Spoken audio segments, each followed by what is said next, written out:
नमस्कार, मैं हूं रजत अवस्थी और आप देख रहे हैं इम्पैक्ट भारत टीवी। प्रधानमंत्री नरेंद्र मोदी संविधान पर चर्चा करने के लिए सदन पहुंचे।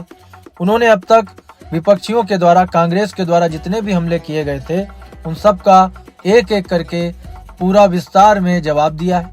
जवाब तो ऐसा दिया कि विपक्षी और कांग्रेसियों के होश उड़ गए। उन्होंने बताया कि एक समय में कितना तानाशाही तरीके से सरकार चलती थी और आज कैसे जनता के हिसाब से सरकार चलती है। उन्होंने बहुत सारे खुलासे भी किए, बहुत सारी बातें भी बताई और अपना पक्ष भी खुलकर रखा और बताया कि सरकार इस समय किस तरह संवेदनशील होकर के काम कर रही है। आज इस पूरी घटना का विश्लेषण आपको हम करके बताएंगे। प्रधानमंत्री नरेंद्र मोदी ने शनिवार को संविधान पर चर्चा के दौरान कांग्रेस को संविधान का शिकार करने वाली पार्टी बता दिया। उन्होंने 1 घंटे 49 मिनट की स्पीच में कहा कि संविधान संशोधन करने का ऐसा खून कांग्रेस के मुंह लग गया कि वो समय समय पर संविधान का शिकार करती रही है, संविधान की आत्मा को लहूलुहान करती रही। करीब 6 दशक में 75 बार संविधान बदला गया। उन्होंने कहा कि इतिहास कह रहा है कि नेहरू से लेकर राजीव गांधी तक सभी ने संविधान का दुरुपयोग किया। इसकी नई पीढ़ी भी उसी रास्ते पर है। नेहरू जी से राजीव गांधी तक कांग्रेस के प्रधानमंत्रियों ने आरक्षण का विरोध किया। नेहरू जी ने लंबी लंबी चिट्ठियां भी लिखी थी। मोदी ने कहा इमरजेंसी आई, संवैधानिक व्यवस्थाओं को खत्म कर दिया, देश को जेलखाना बना दिया गया, अधिकारों को लूट लिया गया, प्रेस की स्वतंत्रता को ताले लगा दिए गए। कांग्रेस के माथे पर ये जो पाप है वो कभी भी धुलने वाला नहीं है।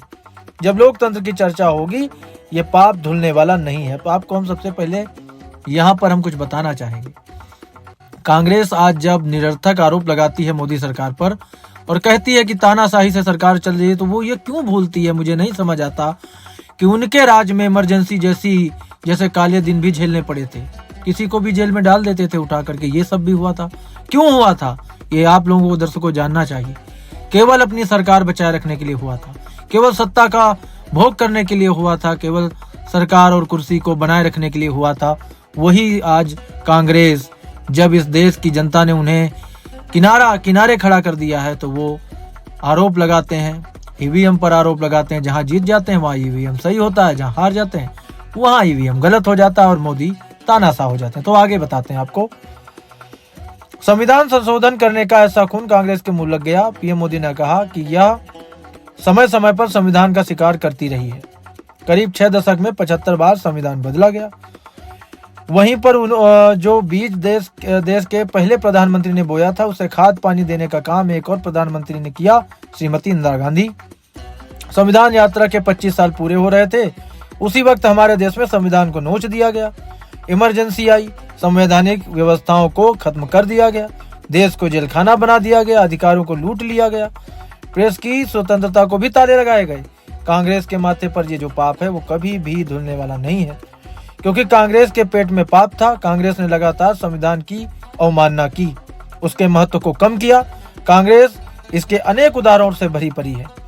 बहुत कम लोग जानते होंगे, 370 का पता होगा, 35 का कम लोगों को पता था। संसद में आए बिना संसद को ही अस्वीकार कर दिया गया। संविधान का पहला पुत्र संसद है, उसका भी गला घोटने का काम किया। 35A को थोप दिया। ये न होता तो जम्मू कश्मीर की हालत ऐसी नहीं होती। राष्ट्रपति के आदेश पर यह काम हुआ और देश को अंधेरे में रखा गया, क्योंकि पेट में पाप था, जनता से छिपाना चाहते थे। कांग्रेस को अपनी पार्टी का संविधान स्वीकार ही नहीं था। जो लोग संविधान में लोगों के नाम ढूंढते हैं, कांग्रेस के एक अध्यक्ष हुआ करते थे, अति पिछड़े समाज के थे वो। उनके अध्यक्ष सीताराम केसरी का कैसा अपमान किया गया था, कैसे बाथरूम में उनको बंद कर दिया गया था, उठाकर फुटपाथ पर फेंक दिया गया था। अपनी पार्टी के संविधान को न मानना, लोकतंत्र को न मानना, पूरी कांग्रेस पार्टी पर एक परिवार ने कब्जा कर लिया था। ये सब प्रधानमंत्री ने अपने संबोधन में बातें कही हैं और आप यकीन मानिए दर्शकों, ये एक एक बात पूरी तरह से उतनी ही सच्ची है जितनी तरीके से ये चीजें आज के समय में 370 का हटना हो, 35A का हटना हो, ये है। कांग्रेस के एक परिवार ने संविधान को चोट पहुंचाने में कोई कसर नहीं छोड़ी। एक परिवार का उल्लेख इसलिए क्योंकि 75 साल में से 55 साल एक ही परिवार ने राज किया है। देश को क्या क्या हुआ है ये जानने का अधिकार है। इस परिवार के कुविचार, कुरीति, कुनीति की परंपरा निरंतर चल रही है। इस स्तर पर इस परिवार ने संविधान को चुनौती दी। 1952 से पहले राज्यसभा भी नहीं थी, राज्यों में भी चुनाव नहीं थे, कोई जनादेश नहीं था। अभी अभी तो संविधान निर्माताओं ने इतना मंथन किया था।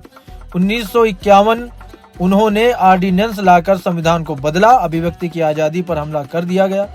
संविधान निर्माताओं की नहीं चलने दी, अपने मन की चीजें जो संविधान सभा के भीतर नहीं करवा पाए, पिछले दरवाजे से किया। चुनी हुई सरकार के प्रधानमंत्री नहीं थे, उन्होंने पाप किया। उसी दौरान प्रधानमंत्री नेहरू जी ने मुख्यमंत्रियों को एक चिट्ठी लिखी, अगर संविधान हमारे रास्ते के बीच में आ जाए तो हर हाल में संविधान में परिवर्तन करना चाहिए।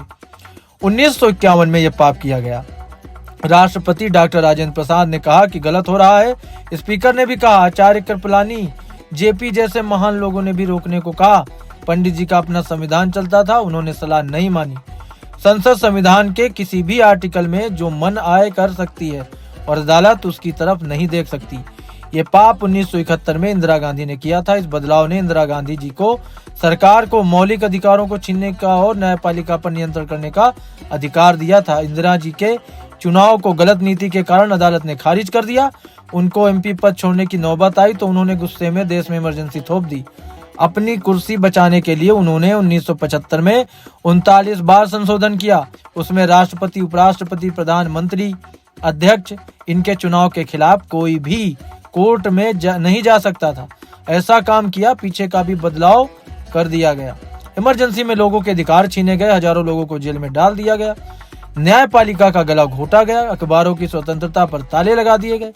जस्टिस HR खन्ना ने उनके चुनाव के खिलाफ जजमेंट दिया। इतना गुस्सा भरा था कि जस्टिस खन्ना सुप्रीम कोर्ट के चीफ जस्टिस बनने थे, उन्हें चीफ जस्टिस तक बनने नहीं दिया गया।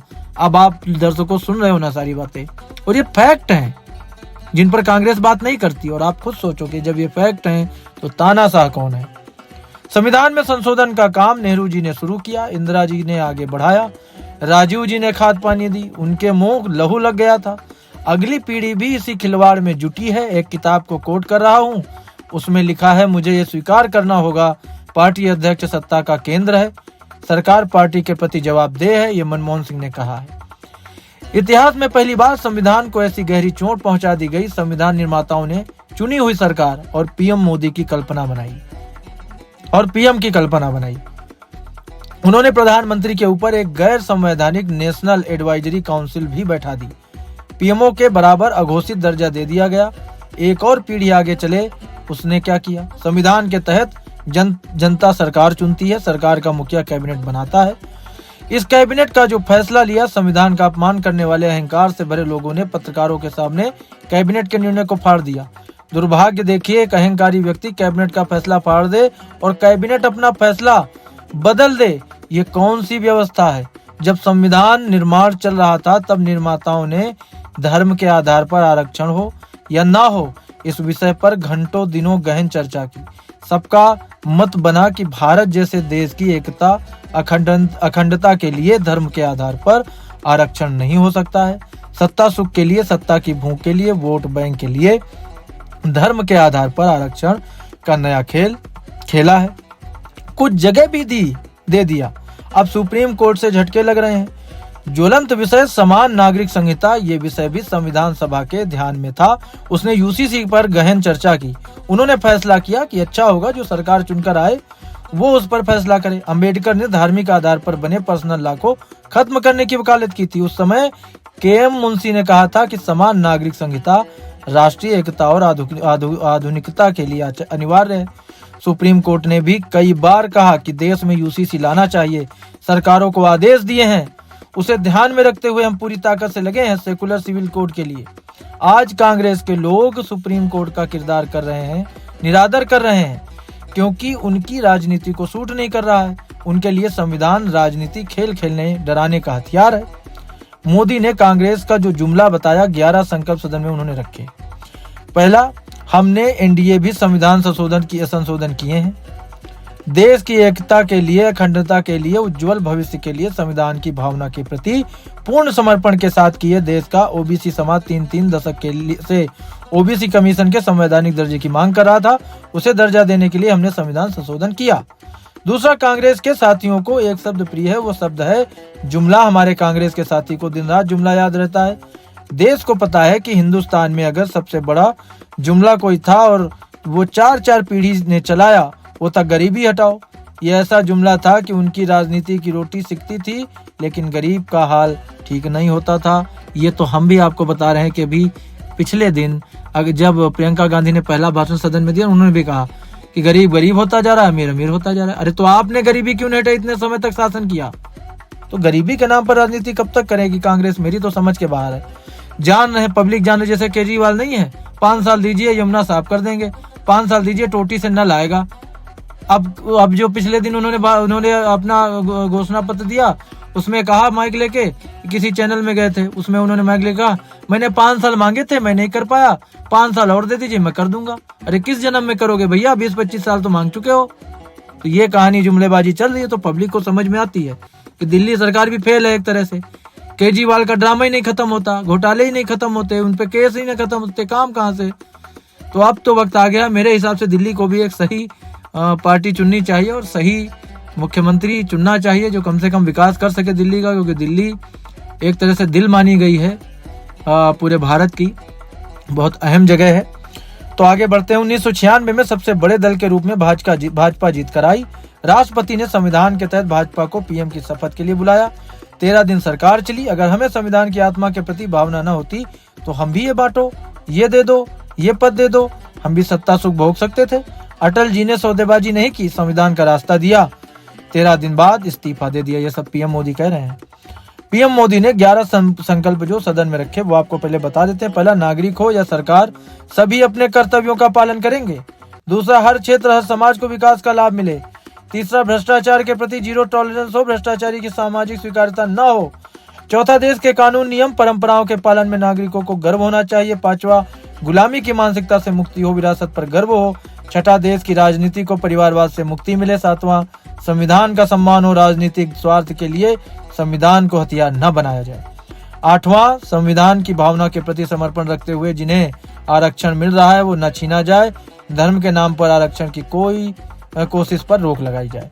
नवां, विमेन लेड डेवलपमेंट में भारत दुनिया के लिए मिसाल बने। 10वां, राज्य के विकास से राष्ट्र के विकास का मंत्र हो। 11वां, एक भारत श्रेष्ठ भारत का ध्येय होना चाहिए। ये सारी बातें प्रधानमंत्री नरेंद्र मोदी ने अपने संबोधन में सदन के अंदर रखी। अब सबसे बड़ा सवाल आता है कि कांग्रेस केवल अडानी, मोदी मोदी मोदी, सनातन असत्य है, सनातन झूठ है, हिंदुत्व होता नहीं है, हिंदू होते नहीं है। प्रियंका गांधी ने अपने भाषण में इस्लाम का नाम लिया, ईसाइयों का नाम लिया, यहूदियों का नाम लिया, सबका नाम लिया, हिंदू का नाम लेना भूल गई। उन्होंने उसके बाद और भी एक भाषण दिया जिसमें उन्होंने बहुत सारी चीजें मिस कर दी। तो भारत का तो कुछ आप देख ही नहीं रहे हो। हिंदू से नफरत क्यों है कांग्रेस को? हिंदुत्व से नफरत क्यों है? फिर आप वोट क्यों मांगते हो? कैसे आप वोट मांग सकते हो? तो ये सारी स्थितियां जो बन रही है, पब्लिक देख रही है, भारत की जनता भी देख रही है। मैंने आपको पहले ही बताया हुआ है। प्रियंका गांधी का अगर आप भाषण देखोगे वहां भी ये चीजें हैं। उन्होंने बार बार, कांग्रेस का एक एजेंडा है, उनको हिंदुओं से कोई लेना देना नहीं है। वो एक बार नहीं कई बार क्लियर कर चुके हैं। वही मैं कहना चाहूंगा कि अखिलेश यादव ने जब सदन में अपनी बात रखी, उन्होंने कहा खासकर मुस्लिमों के साथ अन्याय हो रहा है, उन्हें द्वितीय दर्जे का बनाया जा रहा है। आप बताओ कि अगर कोई पत्थर चलाता है और उस पर कार्रवाई हो जाती है तो इसका मतलब कि उन्हें द्वितीय दर्जे का बनाया जा रहा है। मतलब हिंदुओं पर कार्रवाई हो सकती है अगर वो कुछ करें या ना करें, लेकिन सामने वालों पे नहीं हो सकती क्योंकि वो अल्पसंख्यक है। और अगर ऐसा है तो बांग्लादेश में अल्पसंख्यक हिंदुओं को क्यों मारा जा रहा है? फिर वहां के लिए तो आप आवाज नहीं उठाते हो। तो ये राजनीति के लिए आप कैसे अब धर्मों को तो आप ही बांट रहे हो ना सब लोग, फिर आप कैसे दोष दे सकते हो कि बीजेपी बांटती है? वो तो बांटने की बात कैसे आ जाती है? उनका अगर बटेंगे तो कटेंगे बोलना गलत है, तो आपका फिर कैसे ये सही हो जाता है? केवल आप एक पक्ष की बात करते हो, एक ही समुदाय की बात करते हो। तो ये सारी चीजें जो हमें दिखाई दे रही हैं, ये हमारे हिसाब से बहुत बड़ा एक संकेत है भारत की जनता के लिए कि अब वो ऐसी सरकार चुने जो राष्ट्रहित की बात करे, धर्म की राजनीति नहीं, जाति की राजनीति से मैं भी सहमत नहीं हूँ व्यक्तिगत। लेकिन अगर कोई राजनीति करता है और देश के विकास की बात करता है और करता है कि अगर भारत की इकोनॉमी आई है 5वें स्थान पे और वो 3रे पे जाएगी, आपको लगता है तो आप उस व्यक्ति के साथ चलो। अगर आपको लगता है कि नहीं 370 हटने से कश्मीर में सुख शांति आई है, वहां पे समृद्धि आई है, विकास होना शुरू हुआ है, तो आप उस आदमी का सपोर्ट करो। अगर आपको लगता है कि किसी के भारत का ऐसा कोई प्रधानमंत्री बना है जिसकी वजह से बाहर देशों में भी भारत का सम्मान बढ़ रहा है, तो आप उसका सपोर्ट करो। आप धर्म जाति देख करके नहीं वोट अप कर सकते हैं, क्योंकि उससे हमारा देश कमजोर होता है। जो हमेशा धर्म जाति के नाम पर जब वोट पड़े हैं, हमेशा पड़ते रहे, तो हमारा देश कमजोर हुआ है, हमारे देश में प्रॉब्लम्स आई हैं। आप सोचो, कोविड में हमारी वैक्सीन तैयार हुई, हम टीबी और पोलियो का टीका दूसरों से ले रहे थे। तो ये चीजें बिल्कुल, अगर बदलाव हुआ तभी ये संभव है, ऐसा नहीं अपने आप बदलाव हो गया। किसी ने लीडरशिप मजबूती से पकड़ी ना, तब हुआ ये सब, तब हुआ है ये। आज के समय में बहुत चीजों पे बहुत तरह से कंट्रोल हुआ और कंट्रोल हो रहा है, और करना है अभी, और भी बाकी है। ठीक है, बाकी है ना, हो जाएगा, क्योंकि उस पे प्रयास चल रहा है। तो सत्ता भोगने वाली पार्टियां हैं, तानाशाही करने वाली पार्टियां कौन है, ये जनता भी जानती है, और इस हिसाब से सबको निर्णय लेना चाहिए। तो आज की इस बड़ी खबर का विश्लेषण यहीं तक। अब हमारी मुलाकात आपसे होगी जल्द एक और बड़ी खबर के साथ। तब तक आप देखते रहिए इम्पैक्ट भारत टीवी।